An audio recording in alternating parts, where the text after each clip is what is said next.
recipes 1K. இன்னைக்கு நம்ம Maharashtrian poha தான் பண்ண போறோம். அது ரொம்ப ஈஸி பட் ரொம்ப டேஸ்டி அண்ட் ஹெல்தியான டிஷ் இது. இது பிரேக்ஃபாஸ்ட் ரெசிபி இது. இது நம்ம எப்படி பண்றதுன்னு பார்க்கலாம். நான் வந்து ஒரு டம்ளர் வந்து நான் அவலை 2 to 3 டைம்ஸ் நல்லா வாஷ் பண்ணிட்டு நான் அப்படியே வச்சிருக்கேன். இப்போ இது வந்து 10 minutes ஆயிடுது.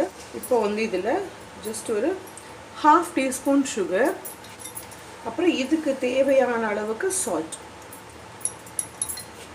இது ரெண்டுத்தையும் போட்டு நம்ம நல்லா mix பண்ணி வச்சிட போறோம். இந்த sugar போடுறது sweetness கொடுக்காது, பட் நம்மளோட மொத்த டேஸ்டையும் என்ஹான்ஸ் பண்ணி கொடுக்கும். அதுக்கு தான் அந்த நம்ம ஒரு half teaspoon sugar போட்டோம் இல்லையா, அதுக்காக தான் இது. இப்போ இதை எப்படி பண்றதுங்கறத பார்க்கலாம். நான் வந்து ஒரு வெங்காயம், கருவேப்பிலை, ginger julienne, தேவையான அளவுக்கு பச்சை மிளகாய், வேர்க்கடலை வறுத்தது and ஆலு பாயில் பண்ணி பீல் பண்ணி நான் வந்து கட் பண்ணி வச்சிருக்கேன். இதில் வேணா நீங்கள் வேறு ஏதாவது வெஜிடபிள்ஸ் கூட ஆட் பண்ணிக்கலாம்.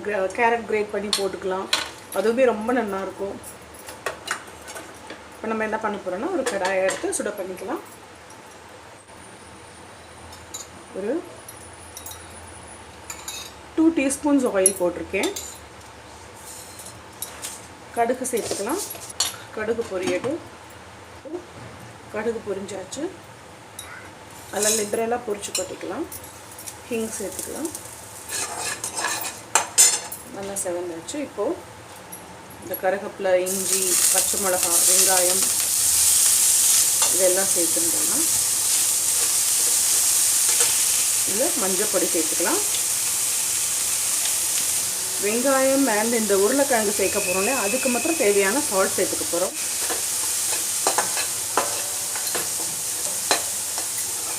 இந்த உருளைக்கிழங்கு சேர்த்துடலாம். இது 5 நிமிஷம் நல்லா வதங்கணும். இப்போ இதில் இந்த வறுத்து வச்சு வேர்க்கடலை சேர்த்துக்கலாம். இப்போ இதெல்லாம் நல்லா மிக்ஸ் ஆகிடுது. இப்போ நம்ம இந்த அவல் சேர்த்துடலாம். இப்போ இதெல்லாம் நல்லா மிக்ஸ் பண்ணிடணும். இப்போ இதில் ஜஸ்ட் ஒரு 2 to 3 teaspoons ஜலம் நம்ம ஸ்ப்ரிங்கிள் பண்ணியிருக்கோம். அடுத்து சிம்மில் வச்சு ஒரு 5 நிமிஷம் வந்து நம்ம இதை குக் பண்ண போகிறோம். அவ்வளோதான்.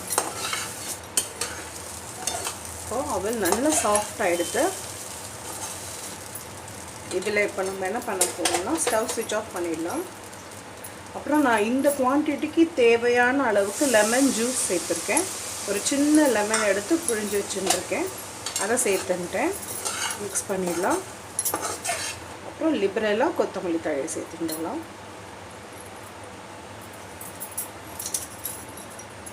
நம்மளோட மகாராஷ்டிரியன் போஹா சூப்பராக ரெடி பண்ணிட்டோம். இதில் நான் வந்து ஆலு மாத்திரம் சேர்த்துட்டுருக்கேன். நீங்கள் உங்களுக்கு அந்த கேரட், மட்டர், கேப்சிகம், கேபேஜ் இதெல்லாம் கூட நம்ம சேர்த்து இந்த போஹா பண்ணலாம். ரொம்ப நல்லாயிருக்கும். இந்த மாதிரி ஈஸி அண்ட் இன்ட்ரெஸ்டிங் ரெசிபீஸ் நம்ம சேனலில் நிறைய இருக்குது. Stay tuned for more recipes. Thank you for watching. Bye bye.